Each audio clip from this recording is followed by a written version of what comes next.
tahan air Pak. Dicemplung ke tembaknya buatan rusak gitu. Nah kalau seseorang itu tumbas HP, kemudian dia tidak tahu bagaimana cara menggunakannya, maka dia akan merusakkan HP itu. Karena apa? Dia tidak tahu mana yang tidak boleh, mana yang boleh dilakukan mengoperasikan HP-nya. Ini yang saya contohkan nih. Atau yang lain yang lagi viral ya, ini kata teng mergi niku sepeda listrik Pak. Kata niku. Itu kalau orang nggak paham yang sepeda niku pakai listrik buatan nggih bensin teng mergi kok tengah dalan mandek kemudian teng pom bensin nggih buatan saged melampah ya sepeda nih. Karena apa? Pakai listrik.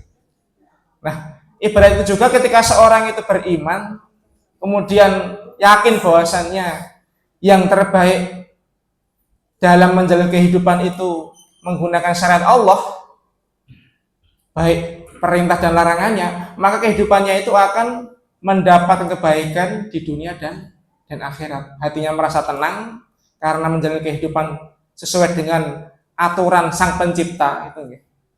Kalau kita yakin HP ini bisa berjalan sesuai dengan gunanya kalau kita ikuti produsennya, berarti kita harus yakin juga bahwasannya kehidupan manusia itu kehidupannya akan menjadi aman tentram jika dia mengikuti peraturan dari sing gawe kita, yang buat kita siapa? Allah Subhanahu wa taala.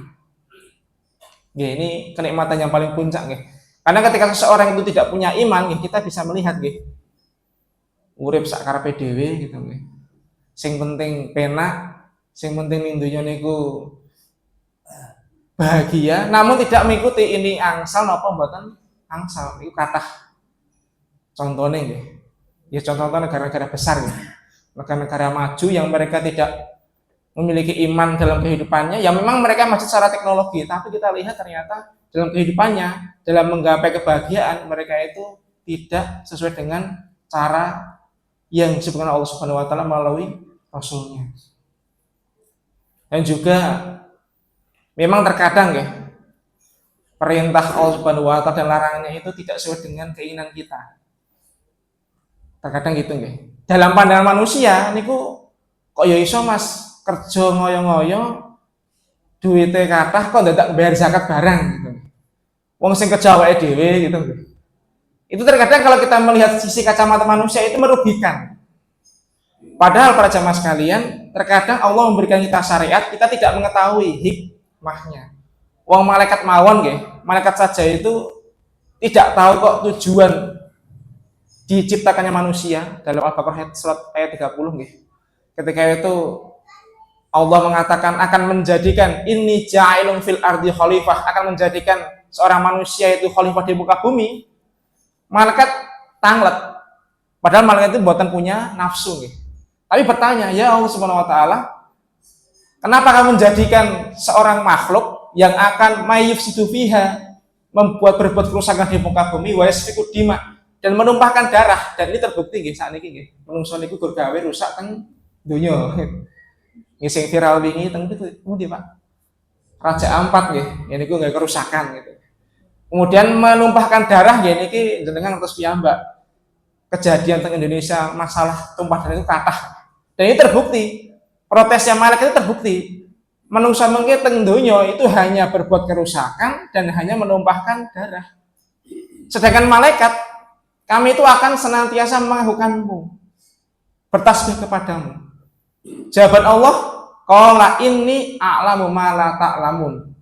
Aku tuh lebih mengetahui daripada yang kamu ketahui. Jadi malaikat mawon, malaikat itu makhluk yang sempurna tanpa nafsu gitu. Itu bertanya dan salah. Allah mengetahui yang lebih besar daripada yang malaikat ketahui. Apalagi kita sekalian manusia. Ketika Allah memberikan kita syariat dan kita tidak tahu hikmahnya, ini wajar. Malaikat mawon bertanya, apalagi seorang manusia yang banyak kekurangan. Yang ini salah satu wujud kita kesyukuran ya, ketika Allah memberikan kita keimanan, ternyata dampaknya sebesar itu. Apalagi juga ya, ini sedikit cerita ya, yaitu seorang yang beriman itu seharusnya dia memiliki akhlak yang baik. Karena apa? Dia tahu bagaimana Rasulullah SAW berakhlak, berbudi luhur, dia mengikuti Rasulullah SAW. Nah, niki wonten Pak, rencang. Yang qadarullah Allah itu memberikan takdir dia menikah dengan seorang wanita mu'alaf. Sebelumnya agamanya Katolik. Nah, niki garwane niki kaget. Dulu saya itu masuk Islam itu karena kagum dengan umat Islam, dengan Rasulullah SAW. Ya dimana orang beriman itu pasti akhlaknya baik, ibadahnya lurus gitu. Namun saya melihat ketika dia masuk Islam beberapa tahun dia melihat banyak orang Islam yang memang dia tampilannya Islam gitu, tapi akhlaknya jauh dari akhlak Rasulullah SAW. Nah itu kalau di agamaku, di agama Katolik itu langsung dicap sebagai orang tidak beriman. Kenapa? Karena dalam agama Katolik itu tanda beriman adalah ketika dia tidak mendolimi orang lain atau berbuat baik pada orang lain. Jadi orang-orang yang masuk Islam baru saja pun itu merasa aneh ketika ada orang Islam mengaku beriman gitu, mengaku umat Rasulullah SAW, tapi dia tidak berakhlak sebagai Rasulullah SAW dalam kehidupan. Akhirnya dia sadar, oh berarti yang saya ikuti adalah syariat Islam, bukan mengikuti umat yang memeluknya. Nah, ini menjadi tamaran kita, ternyata para mu'alaf itu juga melihat kepribadian kita. Banyak orang-orang yang masuk Islam karena akhlak yang baik, namun juga mereka kaget ketika melihat banyak orang Islam yang mengaku beriman, ternyata mereka melakukan hal-hal yang seharusnya tidak dilakukan oleh orang beriman, mendolimi orang lain, ngibahi orang lain, yang sering wanita ini dapatkan seperti itu, dan itu seharusnya tidak dilakukan oleh seorang yang beriman kepada Allah Subhanahu Wa Taala. Nah ini ketika Allah memberikan kita keimanan, keislaman, ini adalah kenikmatan yang puncak yang akan memberikan jaminan bahwasanya seseorang itu akan bahagia di dunia dan di akhirat. Yakin Pak? Yakin.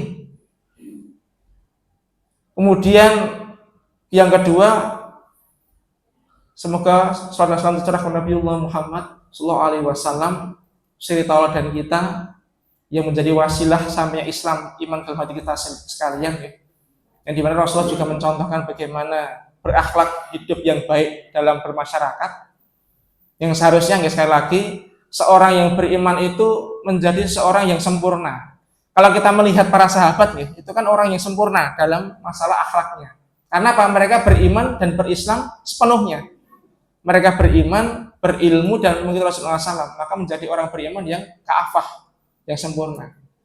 Maka bisa kita simpulkan, seseorang itu akan bisa memiliki kehidupan yang baik sesuai dengan level keimanannya. Semakin dia beriman kepada Allah, maka insya Allah Allah akan memberikan kehidupan yang baik. Karena terkadang wonten jadi namanya manungsa Pak enten khilafe terkadang ibadah sae gitu. Tapi ternyata hubungan dengan orang lain itu mboten sae. Ada seorang yang dia itu serawunge sae baik dengan tetangga, ternyata ibadahnya kurang. Ini wajar karena apa? Manusia. Namun di sini seseorang kalau ingin menggapai kehidupan yang sempurna, maka dia harus konsekuensi dengan keimanannya. Dia berislam dengan ibadah yang baik dan mencontoh Rasulullah SAW ketika berhidupan bermasyarakat. Insya Allah ketika seorang mempunyai hal ini dalam kehidupannya, insya Allah dia akan menggapai kehidupan yang baik di dunia maupun di akhirat. Kemudian juga dua kenikmatan yang paling banyak dilakukan manusia. Pak? Nikmatani maghbunun fihi katsirun minan nas as-sihah wal faragh. Dua kenikmatan yang paling banyak dilalaikan manusia adalah kenikmatan kesehatan dan kesempatan. Alhamdulillah di pagi hari ini Allah memberikan kita keimanan, Allah memberikan kita kesehatan, Allah memberikan kita waktu luang, dan menggabungkan tiga kenikmatan ini menjadi pembuktian bahwasanya kita beriman kepada Allah Subhanahu Wa Taala. Dengan apa? Dengan melaksanakan sholat subuh secara berjamaah.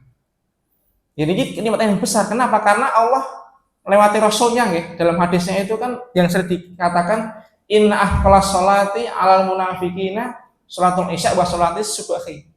Sholat yang paling berat untuk orang munafik. Berarti di sini yang ditekan Rasulullah SAW adalah masalah keimanan. Karena orang munafik itu orang yang bermasalah dalam masalah imannya. Kita beriman tetapi ternyata tidak beriman. Maka sholat yang paling berat bagi orang munafik adalah sholat isya dan sholat subuh. Nah, ketika seorang dimudahkan Allah melaksanakan sholat subuh berjamaah, berarti insya Allah kita dijauhkan dari sifat kemunafikan. Lau ya'lamu nama fihima la atahum walau habwan. Seandainya orang-orang munafik itu nggih tahu fadilah keutamaan sholat isya dan sholat subuh secara berjamaah, niscaya mereka akan mendatangi masjid dengan cara merangkak gitu. Ini yang saya disampaikan. Berarti sekali lagi nggih, Allah memberikan kita keimanan, memberikan kita kesehatan, memberikan kita waktu luang, dan Allah menggabungkan tiga kenikmatan ini untuk membuktikan bahwasanya kita termasuk orang-orang yang beriman, bukan orang-orang yang memiliki kemunafikan dalam hati kita. Sekali lagi alhamdulillah rabbil alamin. Semoga ini menjadi rutinitas kita melaksanakan sholat subuh dan sholat isya berjamaah, menjadi bukti bahwasanya kita beriman dan tidak termasuk orang-orang yang di dalamnya ada kemunafikan. Ya, jamaah sekalian, alhamdulillah kita di penghujung bulan Dzulhijjah. Saya Dzulhijjah Pak nggih. Saya dagingnya saya kata Pak. Maupun bosen Pak nggih. Ini biasanya sing mboten biasa makan daging kambing, sapi nggih, biasanya pegel gitu. Alhamdulillah kita di penghujung bulan Dzulhijjah yang banyak dilupakan beberapa umat Islam nggih. Bulan Dzulhijjah termasuk bulan haram ya, bulan yang Allah muliakan, yang dimana salah satu fadilahnya adalah ketika seseorang mengisinya dengan amal soleh, Allah akan melipat gandakan pahalanya. Sebaliknya, jika seseorang mengisinya dengan kemaksiatan, maka Allah akan juga melipat gandakan dosanya. Kenapa seperti itu? Karena Imam Al-Qurtubi mengatakan bahwasanya ketika seseorang itu berani mengotori sebuah bulan yang Allah muliakan bulan Dzulhijjah. Tapi ada seorang hamba yang berani mengotori dan kemaksiatan, maka hukumannya adalah dilipat gandakan juga dosanya. Dan ini masih ada, pinten Pak? Mungkin sore niku malam Jumat nggih. Pas nggih. Berarti masih ada sekitar 4 sampai 5 hari ya kita menuju bulan Muharram yang masih juga bulan haram juga sama. Maka di sini sekali lagi kita ingat bulan haram adalah bulan yang mulia. Jika seseorang mengisinya dengan amal kebaikan, Allah lipat gandakan pahalanya, monggo dengan amal kebaikan apapun nggih. Qiraatul Quran, bersedekah, berpuasa, Allah akan melipat gandakan pahalanya. Namun sekali lagi ketika ada seorang yang berani mengotorinya dengan amal kemaksiatan, ya berarti siap Allah ganjar dengan hukuman yang setimpal, yaitu apa? Melipat gandakan dosanya. Itu yang pertama. Kemudian yang kedua, bulan Dzulhijjah adalah bulan yang dimana kita mencontoh kehidupan Nabi Ibrahim alaihissalam. Yang mungkin nggih, panjenengan sekalian di bulan ini, bahkan kemarin di Ahad Jumat pertama nggih, pas Jumat pertama niku salat Idul Adha, niku biasanya khutbahnya masalah tema Nabi Ibrahim alaihissalam. Jumatan beberapa kali mungkin juga masalah Nabi Ibrahim alaihissalam.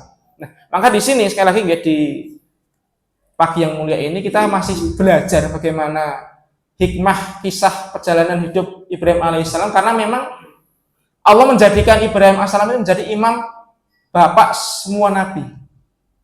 Jadi kalau kita melihat ya, Nabi Ibrahim alaihissalam itu memiliki 2 putra, sinten Pak? Nabi Ishak dan Nabi Ismail. Nabi Ishak niku dari istrinya bernama Siti Saroh.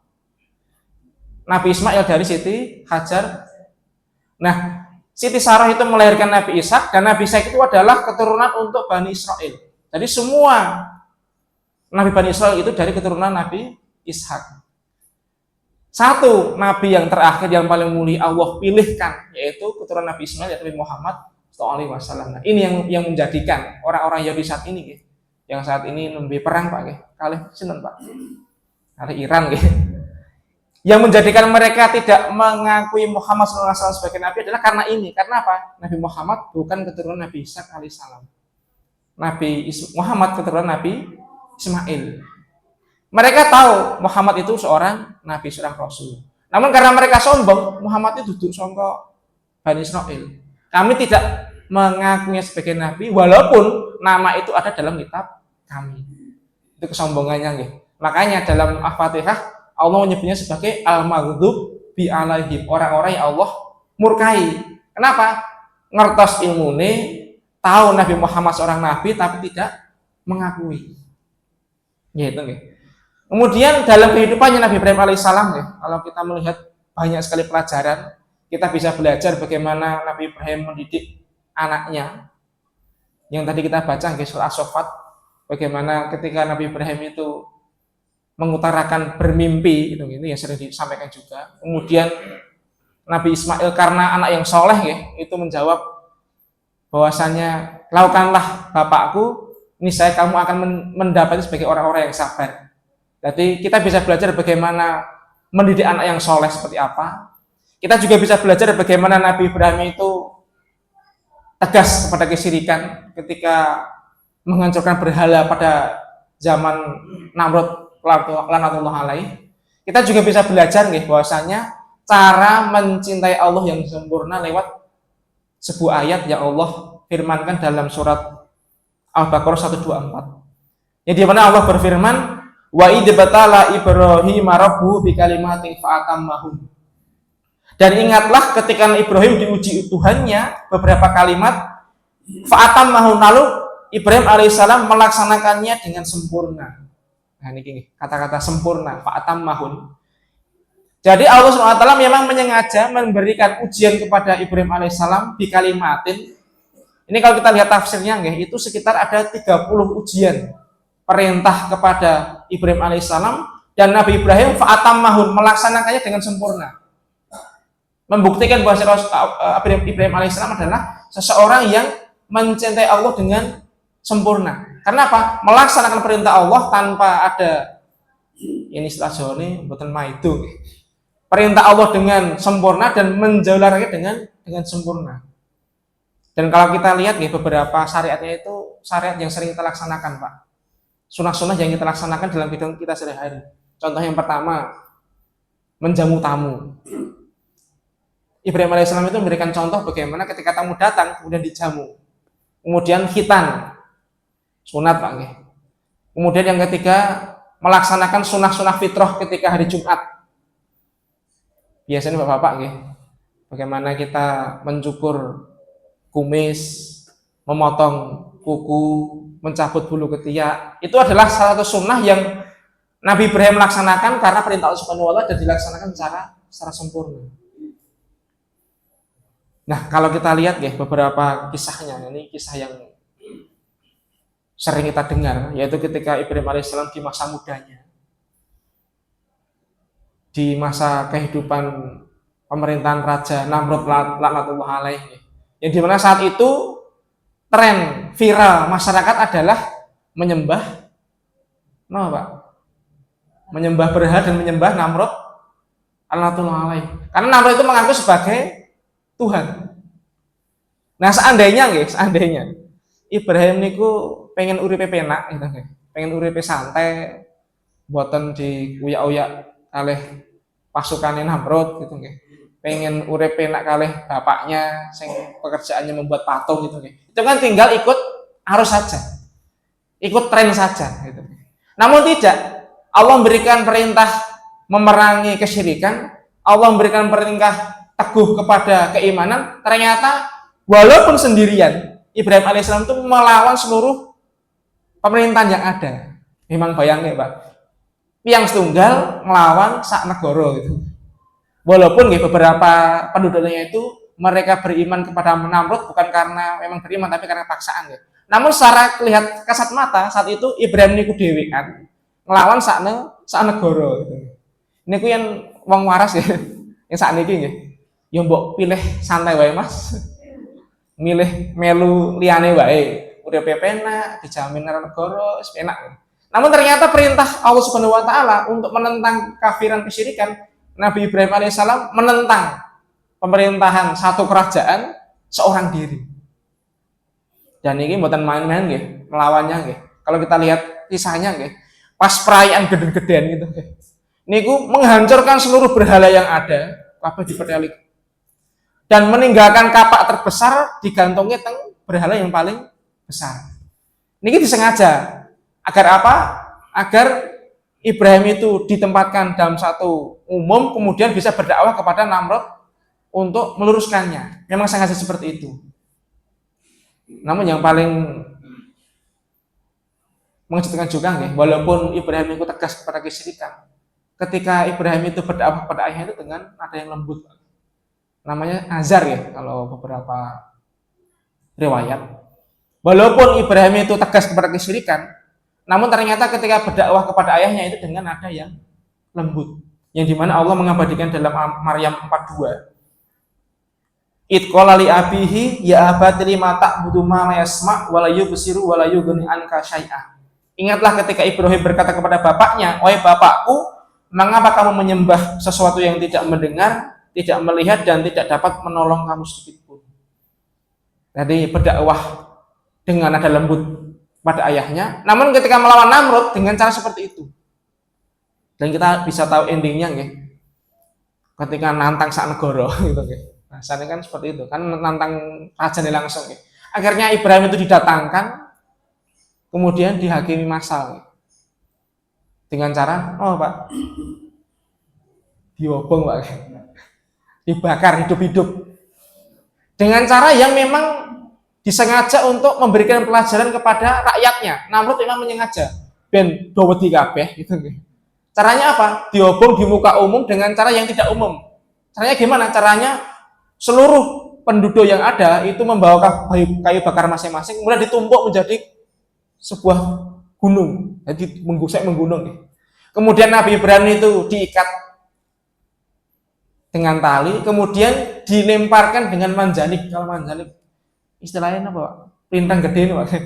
Jadi ya ketape kalau dengan pernah lihat film Muhammad Al-Fatih melemparkan itu apa batu berapi itu ya. Nah, seperti itu. Dan itu dalam sejarah adalah pertama kalinya manusia menggunakan manjanik. Dan Allah menghukum orang yang menemukan itu di zaman Ibrahim dengan siksaan yang paling berat. Jadi, ketika ditali kemudian dilemparkan dengan manjanik sampai di puncak gunungnya, kemudian dibakar hidup-hidup untuk menjadikan pelajaran bahwasanya yen wani karo negara gitu. Yen wani menentang negara, menentang kesyirikan, maka hukumnya seperti ini. Dan kita tahu doa yang dilafalkan Ibrahim alaihissalam ketika dilemparkan ke gunung berapi itu, doanya apa Pak doanya? Yang sering kita lafalkan yaitu hasbunallah wa ni'mal wakil. Cukuplah bagi Allah dan dialah sebaik-baik yang menjaga. Surat Ali Imran 173. Jadi ini beberapa doa yang bisa kita amalkan ya kalau kita dalam keadaan terhimpit, dalam keadaan susah, dalam keadaan gundah, maka doa Ibrahim alaihissalam bisa kita amalkan Pak. Hasbunallah wa ni'mal wakil. Memang beberapa dari para ulama, mengapa doa para nabi itu menjadi doa yang paling utama atau istimewa? Yang pertama adalah karena doa-doa yang diajarkan para nabi itu mengandung hikmah yang besar. Karena apa? Seluruh doa yang diucapkan para nabi itu adalah melalui kisah yang panjang. Nabi Yunus memiliki doa sendiri ketika dalam perut paus. Nabi Musa memiliki doa sendiri ketika melemparkan tongkatnya menjadi ular. Ketika memukulkan tongkatnya ke laut merah dan menjadi membelah dua laut. Jadi doa-doa para nabi itu menjadi yang istimewa karena apa? Karena memang memiliki hikmah yang besar dan kita boleh mengamalkannya. Karena apa? Memang dari Al-Quran. Nah di sini doa yang diajarkan Nabi Ibrahim alaihissalam sangat mudah, yang sering kita hafal, hasbunallah wa ni'mal wakil. Kita bisa mengamalkannya di seluruh kegiatan ketika kita dalam keadaan susah atau terhimpit. Ketika memang tidak ada seorang yang bisa menolong lagi, hanya kita bergantung kepada Allah Subhanahu wa taala, maka doa ini bisa kita amalkan. Kemudian yang kedua, bahwasanya doa yang dicontohkan para nabi itu adalah doa dari Al-Quran dan pasti sahih. Karena dari Al-Quran tidak ada perbedaan pendapat.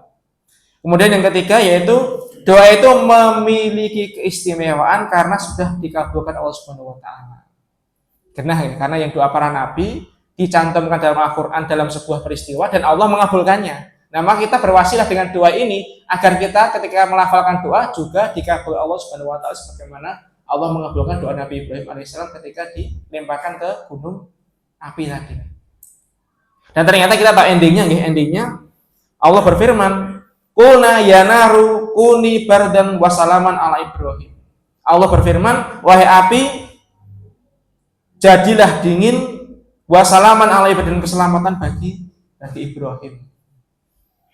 Jadi Namrud menyengaja agar terlihat sing tentang rojo ini hukumannya diwalik langsung. Kenapa? Ternyata Allah menyelamatkan Nabi Ibrahim dari panasnya api, dan dalam riwayat yang terbakar hanyalah talinya saja.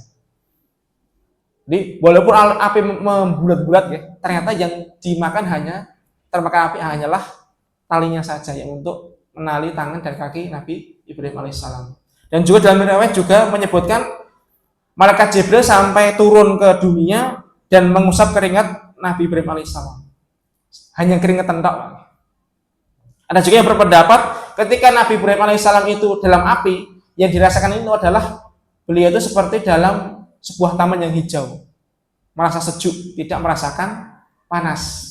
Orang-orang melihat di luar seperti terbakar, namun yang dirasakan Nabi Ibrahim adalah seperti dalam sebuah taman. Mereka tidak bisa masuk dan Nabi Ibrahim tidak bisa keluar. Dan akhirnya terbukti mukjizatnya ketika api sudah padam, ternyata Ibrahim alaihissalam tidak merasakan apapun dan selamat. Dan akhirnya karena selamat, Ibrahim diusir dari negaranya, dari tempat tinggalnya. Ini kisah yang sering kita dengarkan dari berbagai versi. Mungkin anak-anak sering mendengarkan cerita Nabi alaihissalam ketika ini. Nah, kalau kita melihat dalam kehidupan kita sehari-hari hampir sama, walaupun tidak sampai dalam taraf diobong nggak sampai seperti itu. Kita juga bisa melihat ternyata umat Islam saat ini juga menghadapi hal yang sama.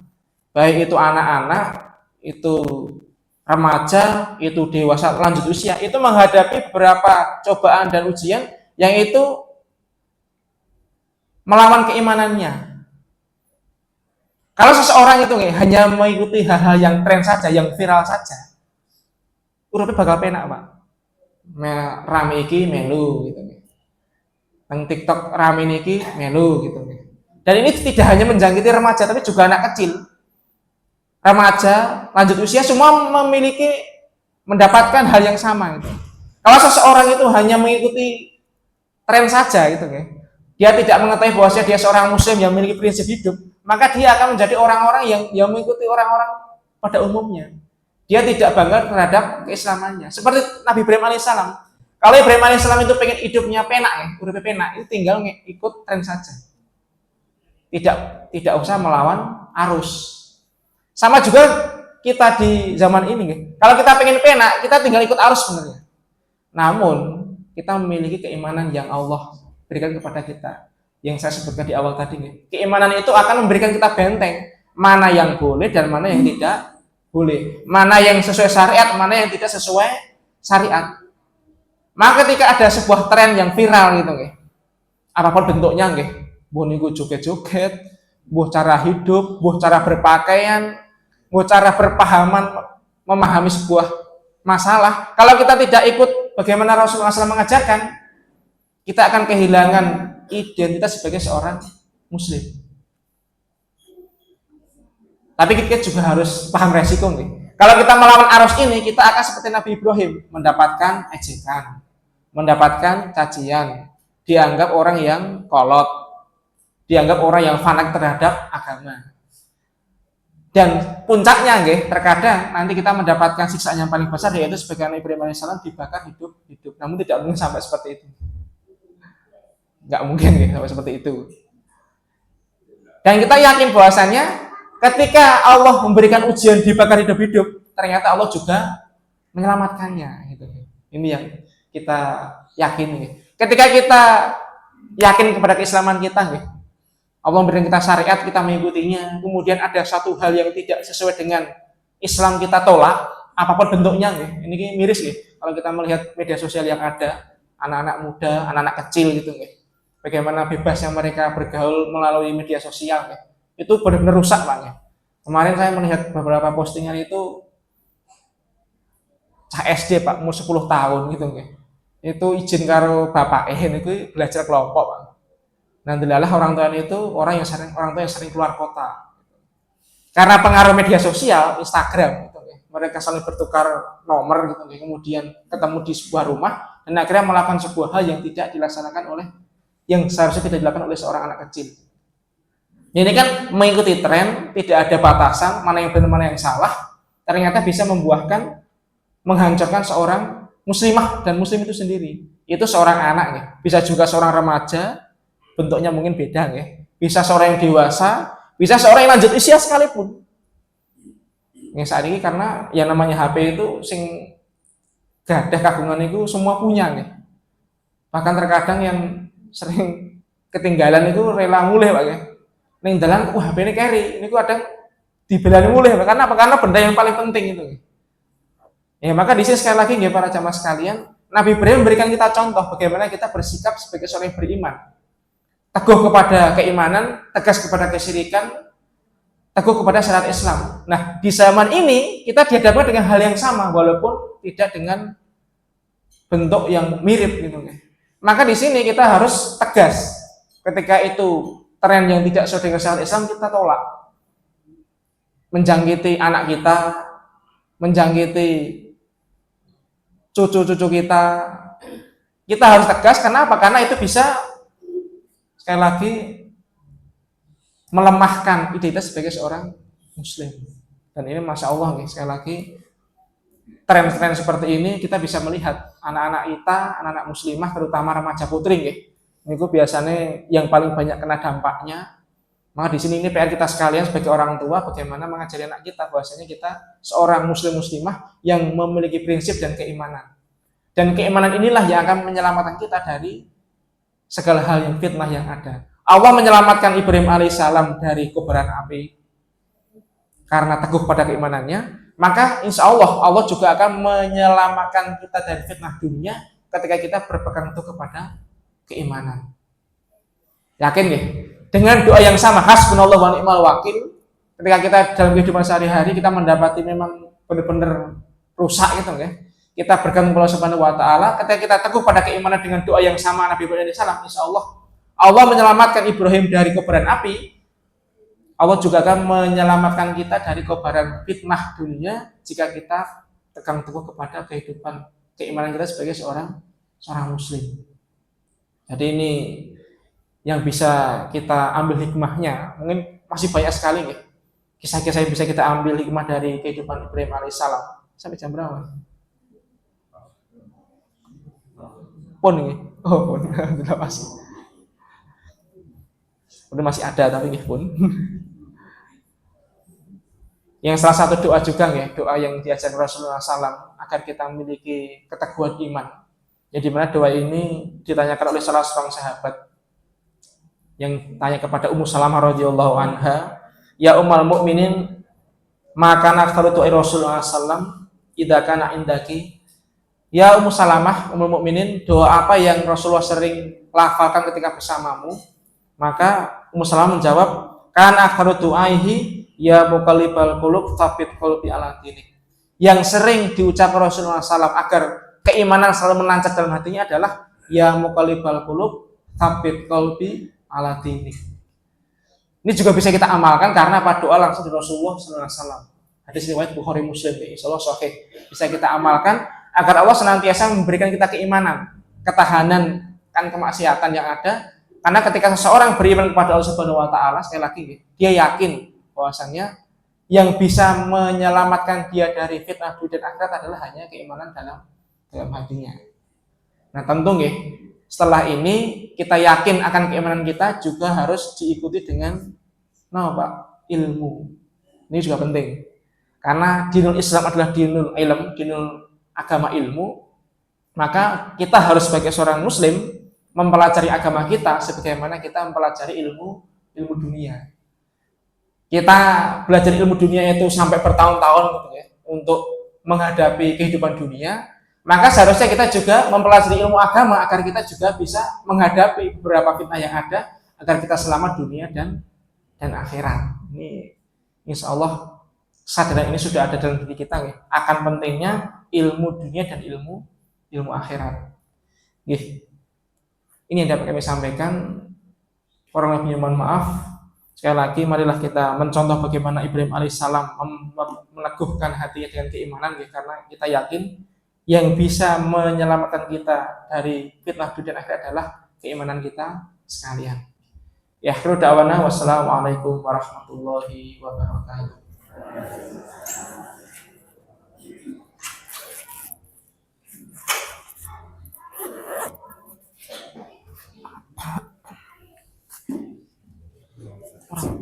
Orang langsung lu mas, langsung lu. Aku